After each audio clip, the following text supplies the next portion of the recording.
Aujourd'hui, on se retrouve pour une exposition éphémère de Niki de Saint-Phal. Pour cela, direction Mons, capitale culturelle de la Wallonie.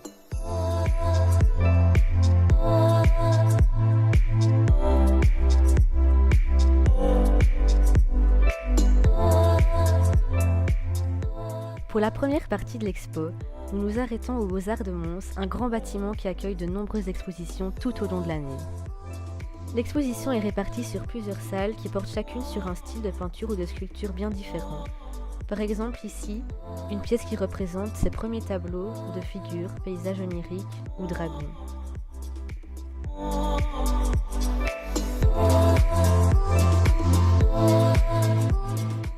Nous rentrons maintenant dans la deuxième salle où Saint-Phal nous fait part d'une série d'œuvres intitulée Les portraits cibles. Pour réaliser son portrait, Saint-Phal passait des poches de peinture sur une sculpture en bois qu'elle recouvrait de plâtre.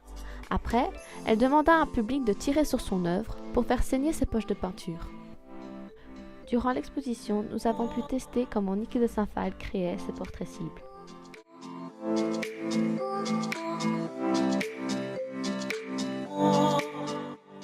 Voilà, alors ici on arrive dans une salle très importante puisque c'est là que sont regroupées ces statues de femmes au pouvoir, comme elle appelait ça. Ce sont donc des statues qui représentent les rôles des femmes et ces stéréotypes à l'époque, donc vers 1960. Et je disais que cette salle est assez importante parce que ces statues sont un peu comme le symbole de l'artiste. Quand on pense à Niki de Saint-Phal, on pense à ces statues de femmes,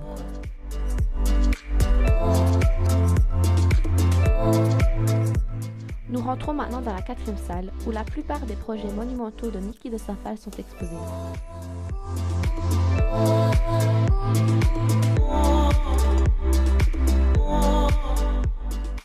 Cette immense sculpture se nomme Home. Elle représente Nana, allongée sur le dos, les jambes écartées. Les visiteurs sont invités à y entrer par l'entrejambe.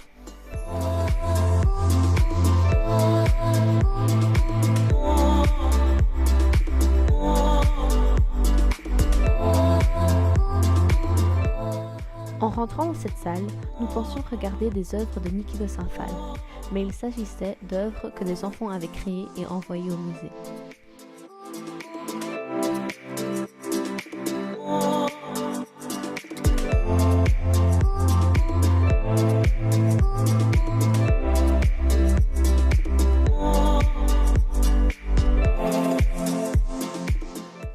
La deuxième partie de l'exposition se trouve cette fois à l'extérieur, dans des jardins toujours en plein centre de Mons, où on retrouve encore une fois les fameuses statues emblématiques de l'artiste.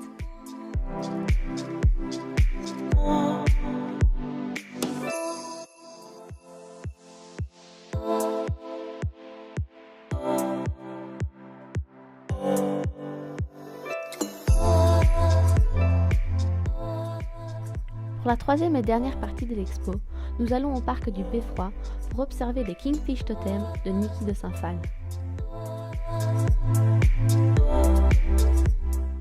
Une fois arrivés au parc, nous pouvons observer 4 totems en mosaïque colorée.